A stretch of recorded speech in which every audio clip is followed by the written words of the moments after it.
Hello friends, welcome to civil staff regulatory bodies exam. हमारे YouTube channel पे आप सभी का बहुत बहुत स्वागत है। मेरा नाम है रोहित। दोस्तों, आरबीआई ग्रेड बी 2023 का पेपर तो आप सभी ने देखा ही होगा। फेज वन की अगर बात करें तो जनरल अवेयरनेस का जो पार्ट था वो इस बार अनएक्सपेक्टेड था। किसी ने भी सोचा नहीं था कि जनरल अवेयरनेस में करंट अफेयर्स का पैटर्न इस तरह से बदल जाएगा। इसी के साथ साथ नबार्ड ग्रेड ए हो, सेबी ग्रेड ए हो, या फिर हाल ही में निकला हुआ आरबीआई असिस्टेंट का नोटिफिकेशन हो, तो इन सब में भी क्या करंट अफेयर्स में चेंजिंग ट्रेंड देखने को मिलेगा। क्योंकि आरबीआई की अगर हम बात करते हैं, आरबीआई ग्रेड बी ने तो इस बार स्टूडेंट्स को हिला कर रख दिया था।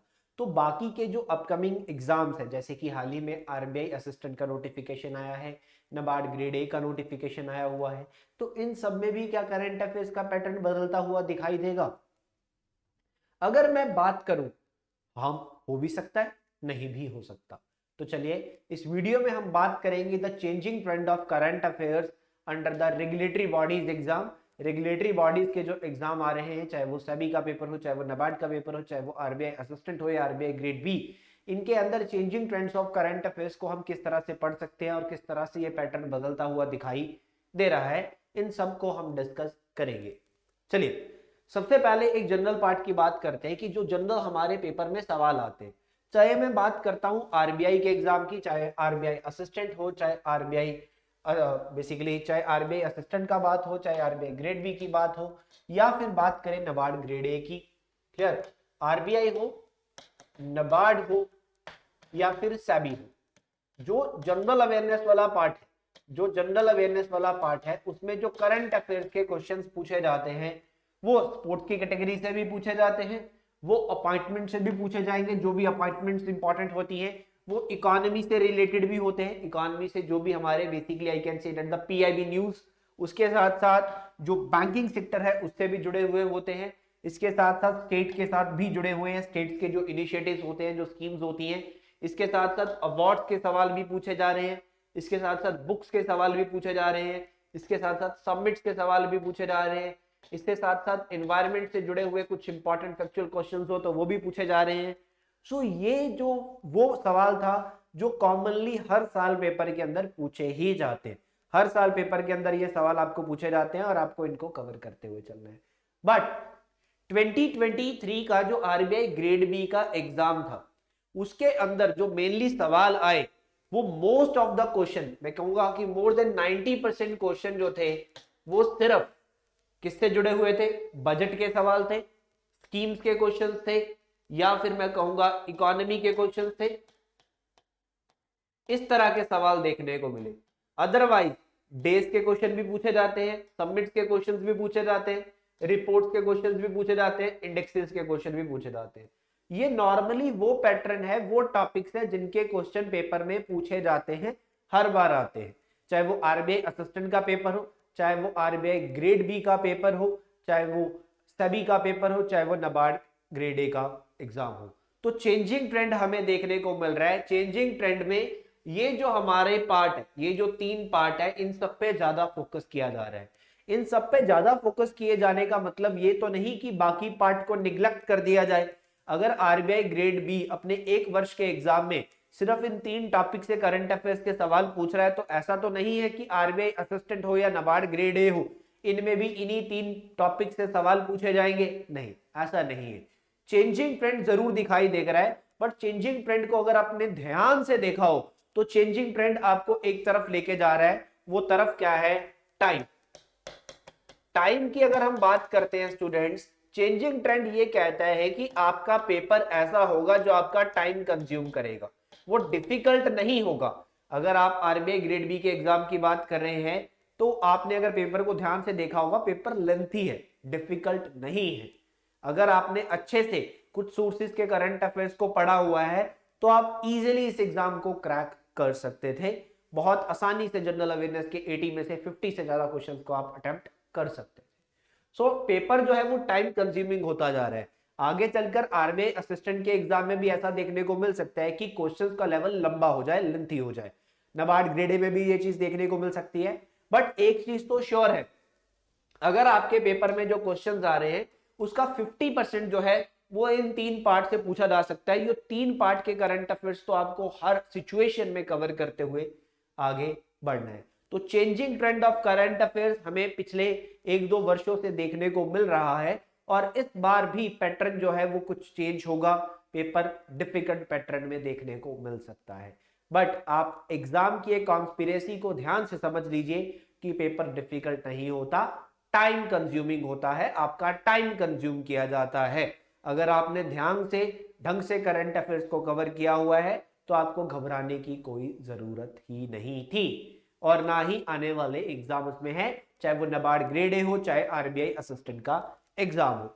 अब मेन सवाल ये आता है कि चेंजिंग ट्रेंड तो हो रहा है, ट्रेंड तो चेंज होगा, आगे भी होगा क्योंकि competition day by day increase होता जा रहा है। तो हमें किन किन सोर्सेज से करंट अफेयर्स को पढ़ना है, किन किन सोर्सेज के करंट अफेयर्स को कवर करना है, क्लियर, कैसे तैयारी करनी है। So first point is how to prepare. How to prepare में मैं एक चीज कहूंगा, पहली बात तो डेली पढ़िए। चाहे आप आरबीआई असिस्टेंट की तैयारी कर रहे हैं तो आप प्रीलिम्स आपका भी है तो ऐसी चिंता मत, ऐसा मत सोचिए कि अभी प्रीलिम्स है तो मेंस में आएगा जनरल अवेयरनेस बाद में पढ़ लेंगे, नहीं।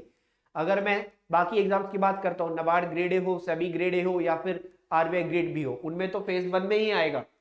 तो करंट अफेयर्स को डेली बेसिस पे ले आइए। डेली के जो 5-7 करंट अफेयर्स होते हैं आपको अच्छे लेवल पे कवर करने हैं, उनको अच्छे लेवल पे पढ़ना है, उनके बारे में जितनी इंफॉर्मेशन आप गेन कर सकते हो आपको करनी है, उनको ढंग से पढ़ना है, क्लियर।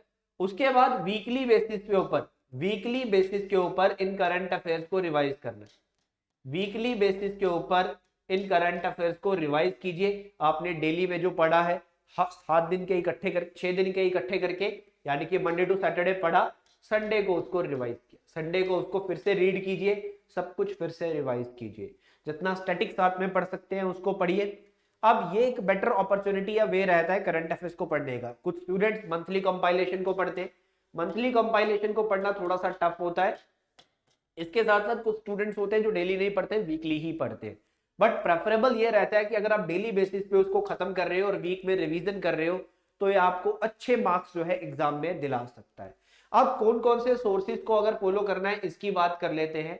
तो सोर्सेज स्टूडेंट्स, सबसे पहला सोर्स आपका होना चाहिए press information bureau. Press information bureau, इसको हर हाल में कवर करना है, इसके सभी इंपॉर्टेंट करंट अफेयर्स को कवर करते हुए आगे बढ़ना है। उसके बाद आपका अगला करंट अफेयर होना, अगला सोर्स होना चाहिए the Hindu newspaper. Hindu newspaper plus Hindu business line, plus Hindu business line, इसको आपको अच्छे लेवल पे कवर करते हुए आगे बढ़ना है। इसके बाद आपका अगला सोर्स हो सकता है इकोनॉमिक्स टाइम। उसके बाद अगला सोर्स आपका हो सकता है बिजनेस स्टैंडर्ड। जी हाँ, let me show you. So सबसे पहला आपका सोर्स होना चाहिए प्रेस इंफॉर्मेशन ब्यूरो। उसके बाद बिजनेस लाइन को पढ़ सकते हैं, द हिंदू को पढ़ेंगे, द हिंदू बिजनेस लाइन को पढ़ेंगे। इसमें आपको इंपॉर्टेंट एस्पेक्ट जो है आर्टिकल्स का देखने को मिल सकता है और ये आर्टिकल्स आपके लिए डिस्क्रिप्टिव पार्ट में भी इंपॉर्टेंट हो सकते हैं। अगर आप नाबार्ड ग्रेड ए को लिख रहे हैं या आरबीआई ग्रेड बी को लिखने वाले हैं, वहां पर भी आपके लिए इसके एडिटोरियल्स इंपॉर्टेंट हो सकते हैं। And the most important one, the banking newspaper, that is economics time.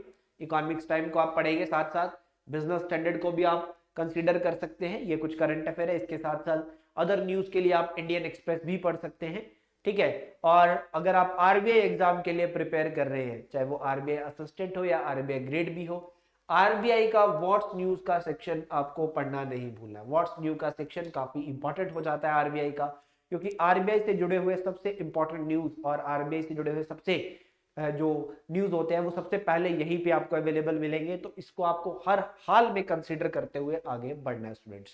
तो सोर्सेज की बात कर ली है हमने, चेंजिंग ट्रेंड की बात कर लिया है हमने, एग्जाम आपके सामने है, आरबीआई ग्रेड बी की बात करें, आरबीआई असिस्टेंट की बात करें, नाबार्ड ग्रेड ए की बात करें, और जितने भी सोर्सेज मैंने आपको बताए हैं, इन सभी सोर्सेज से करंट अफेयर्स को पढ़ने के लिए आप जुड़ सकते हैं हमारे साथ, दैट इज सिविल स्टाफ के साथ।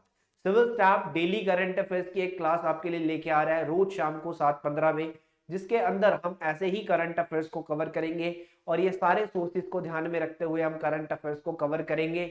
आपको A to Z सब कुछ पढ़ाया जाएगा, कुछ भी स्किप नहीं किया जाएगा। और I can say that the 24/7 और you can also say that the 360 degree PIB analysis and the other newspaper analysis, जो भी आपके लिए रेलेवेंट है आपको पढ़ाया जाएगा। और इन क्लासेस को देखने के लिए आप हमारे YouTube channel civil staff regulatory bodies exam को सब्सक्राइब कर सकते हैं।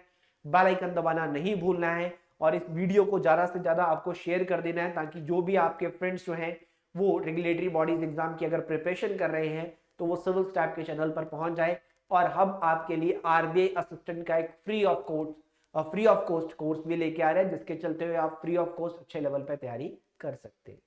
चलिए स्टूडेंट्स, बहुत बहुत धन्यवाद। वीडियो अच्छी लगी हो तो लाइक कमेंट शेयर करना मत भूलिएगा। Thank you so much.